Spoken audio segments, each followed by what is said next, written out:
continuing part 2 of our visit to Ashwapati and the yoga of the soul's release. Page 27. Yes, page 27. So we see some very interesting changes, transmutations that Ashwapati is going through. And one of them is liberation of the inner senses from the clutch of the outer. In fact, originally even senses are born in the supramental consciousness. Aurobindo speaks about the supramental sense. Now, in the supramental sense, everything is held together in an all-comprehending oneness.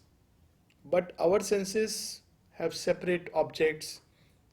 They can focus on one thing, not another, and they have to shift attention, and it's very difficult because we live in a very separative and divided consciousness. And our senses are tuned to only physical objects, physical harmonies, or rather physical sounds, physical shapes, and that too within a small range. Physical tastes, there are so many things which we cannot, taste, smell, hear, see. But then, when these senses are liberated because of the inner change in yoga, because of the pressure of the divine Shakti, the divine mother, they begin to open up and a new world begins to open before us. And hearing, seeing, taste, audience, everything. And this part of freedom from ignorance is sometimes described in yogic literature and has been much misunderstood in tradition. For example, there is a concept of tasting Amrit, tasting the nectar of immortality. So now, because it's a whole yoga, you can't taste it like that. So there are two ways people have devised to bypass the whole yogic effort.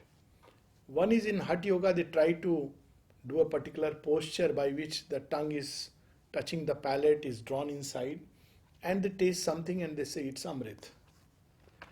And the second one is where, even more simpler, they go to a place which is, like in Amritsar Golden Temple, you have a pond. A pond means water body. And they go there and taste it and they say, now, we have tasted Amrit. But the real transmutation of the taste, even that Aurobindo describes. Touch. So, how the mother would touch an object and know its origin. Through touch, she could reach out to the owner. Aurobindo says a yogi can touch a sword and know the impressions which are within it, what it has been used for hundreds of years back. So to that extent, these inner senses can awaken. And part of that is described here, only a part. A magical accord, quickened and attuned to ethereal symphonies, the old earthy strings. So there is a world of music which cannot be heard by the gross ear. And that is the music which the yogi experiences through an inner listening and brings it out, or an inner inspiration and brings it out and gives to the world. So first we saw the change in mind and the heart. It becomes vast, and then the hearing. It raised the servitors of mind and life to be happy partners in the soul's response. Tissue and nerve were turned to sensitive chords, records of luster and ecstasy. It made the body's means, the spirit's acolytes. So that's how the change takes place. Right now, these senses also have the same duality like the inner being. Under the grip of ego and ignorance, we classify things as good and bad, pleasant, unpleasant.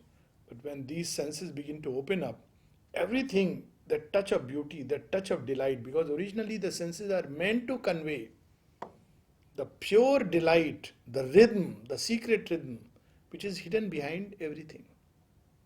But the surface consciousness is constantly in agitation, turbulence, distorted. So this tunement brings out that. And it brings out not only within oneself, it helps to bring out in another person.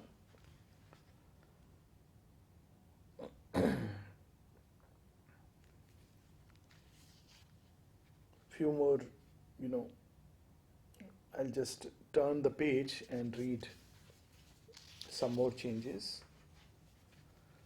on page 28.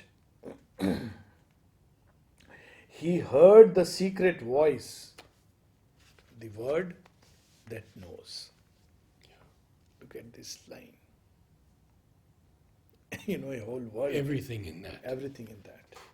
The mantra came to the seers. The word that knows. And it is there in the higher worlds. But we do not know. So our words are simply expressions of material objects or simple psychological states that we experience. But when one begins to experience these deeper states, there are words which correspond to that. Yes. They correspond to deeper truths, higher truths. But the moment they enter into the human mind, it distorts it. So when a divine being says, or a being living in the higher consciousness says, we must love all, human beings invariably misinterpret it to mean vital love. Yeah.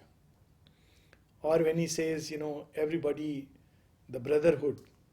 But when it comes into the human mind, it changes its meaning.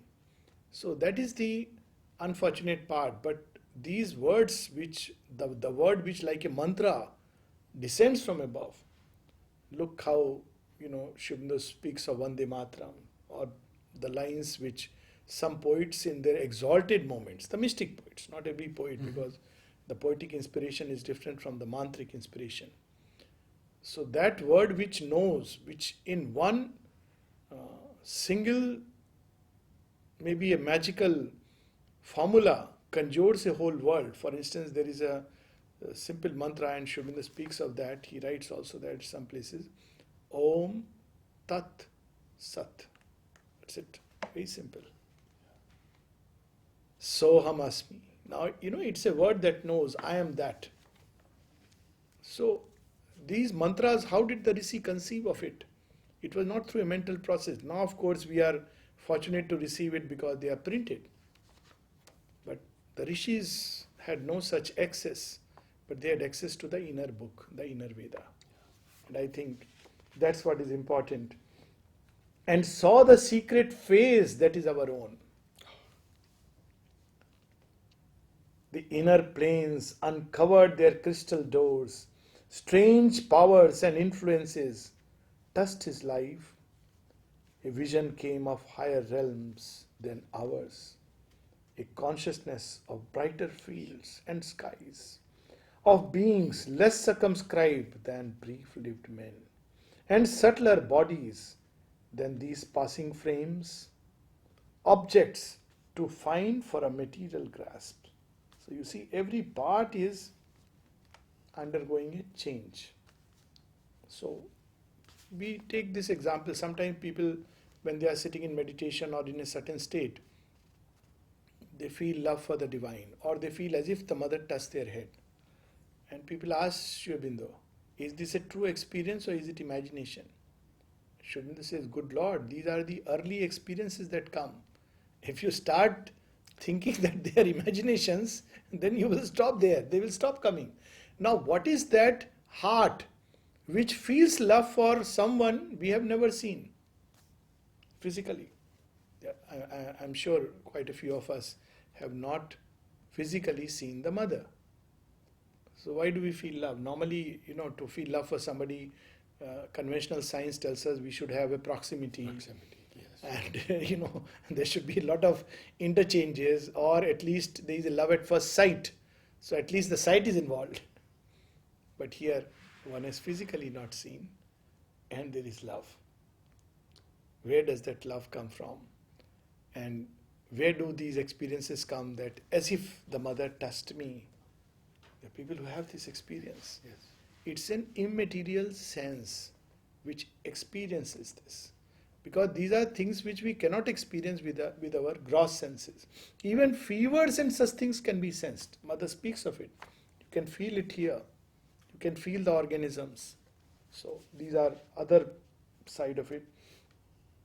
Objects too fine for a material grasp. When nuclear explosion took place, mother could smell it from so far. And she said it's not good, it's going to disturb the earth atmosphere. She could literally smell it. We don't know. We think, oh, it's too far, it's not going to affect us. And joys that never flowed through mortal limbs, and lovelier scenes than earth's and happier lives. A consciousness of beauty and of bliss, in knowledge which became what it perceived, replaced the separated sense and heart, and drew all nature into its embrace. And then you see these three lines which we were just speaking of. Air glowed and teemed with marvelous shapes and hues. So, what could not only see but smell? There are smells which come out from our psychological movements, which people with a sensitive nose can smell. For instance, it is said that when one went near Aurobindo, one felt the lotus fragrance, very subtle, it's a very gentle fragrance. And I know of somebody whose experience of Aurobindo's presence is by the smell of the lotus. Not people feel in different ways. The peace, the inner strength, security, knowledge pouring in, as you said, more and more identified with Aurobindo. But I know of somebody who smells Aurobindo. So these open up. I know another place where there was a lady who had lived life of real, true inner purity, not the moral purity, but opening to the divine, the true purity. And near her there was a subtle fragrance of jasmine, the flower of purity. So you see, there are various kind of smells. The reverse is also true. On the other side also, Aurobindo at one place says, the dirtiest smell is the smell of sex. Those words. Human beings enjoy it, but its smell to the divine it's something, it attracts forces of a different order. So there is a whole science waiting to be discovered, which the new being with the new consciousness will discover and lay bare before man. And in now, the nostrils, yes, yeah. he goes through all the Yes, different senses. in the nostrils quivered celestial fragrances. So, we have this at a physical level, lighting a dhup, an agarbatti, an incense. Now that's because it's a symbol of something else, a true inner experience. Similarly, the gong, the bell in the churches or temples, they are symbols of inner experiences which the yogis experienced or glimpsed. For the new being, it will be a natural experience, but when the veil is torn, they experience these things. Even as a young child, in the churches, the frankincense was known to me. Yes. And then I come to India, and the frankincense is here. So we have so many, shankha, that conch shell. So all these sounds and these smells and this play of forms, they were drawn from a vision of the higher worlds, which yogis glimpsed, but obviously it was not embodied. It did not change or transmute our nature, but in exalted states one could glimpse. That also will be shown that Ashwapati glimpses it, comes back, glimpses it, comes back, till finally the whole thing changes into the integer of the soul. On the tongue lingered the honey of paradise. So the taste buds change. You were talking about that. A channel of universal harmony. Hearing was a stream of magic audience. A bed for occult sounds earth cannot hear. Even earth cannot hear. Earth cannot hear. The earth nature which we have embodied, we cannot hear. Yes. the humming sounds which come from deeper layers, the sound of the flute, only in an indrawn state. And people wrote to Sri Aurobindo these experiences. There are whole yogas which focus on one such aspect and go further and further. For the briefest instant, when I was younger, I heard the music of the spheres. Yes. And I've not found any music like that. And I'm since. sure the mother saw it. That's why she asked you to bring down that music. Because she doesn't go by outer things. So you may say, Mother, I don't know. But she knows. She knows that this child of mine has an opening, has an experience. And she uses that capacity and develops it. So, and then how it comes to a culmination, that's something very beautiful. Page 31, these are very, very powerful lines. Last 4 lines. The Supreme's gaze looked out through human eyes and saw all things and creatures as itself. In one of his poems, The One Self, Sri Aurobindo ends with these wonderful lines. My rival's downfall is my own disgrace. Yes. I look at my enemy and see Krishna's face. So, what that vision is. Yes. And knew all thought and word as its own voice. There, unity is too close for search and clasp. And love is a yearning of the one for the one. It's no more two beings. The mother says love's come from the divine and goes back to the divine in the other person. Yes. So, suddenly the personalities which have become merely instruments, they are simply reenacting a play which is going on in the depths. And she has named 2 roses. One love from the divine, Yes. and one love for the divine. Yes, absolutely. And beauty is a sweet difference of the same, and oneness is the soul of multitude. There all the truths unite in a single truth, and all ideas rejoin reality. I think there is one passage with which we can end for today. Maybe it'd be very nice if you could read it. Page 32. The last 5 lines starts with a vast unanimity and it ends with his soul stood free, a witness and a king. And in fact, he abode at rest in indivisible time. Okay. Yeah, a vast unanimity. A vast unanimity ended life's debate. The war of thoughts that fathers the universe, the clash of forces struggling to prevail, in the tremendous shock that lights a star, as in the building of a grain of dust. Look at this vision. The grooves that turn their dumb ellipse in space, plowed by the seeking of the world's desire. The long regurgitations of time's flood, Going back and forth in an endless cycle.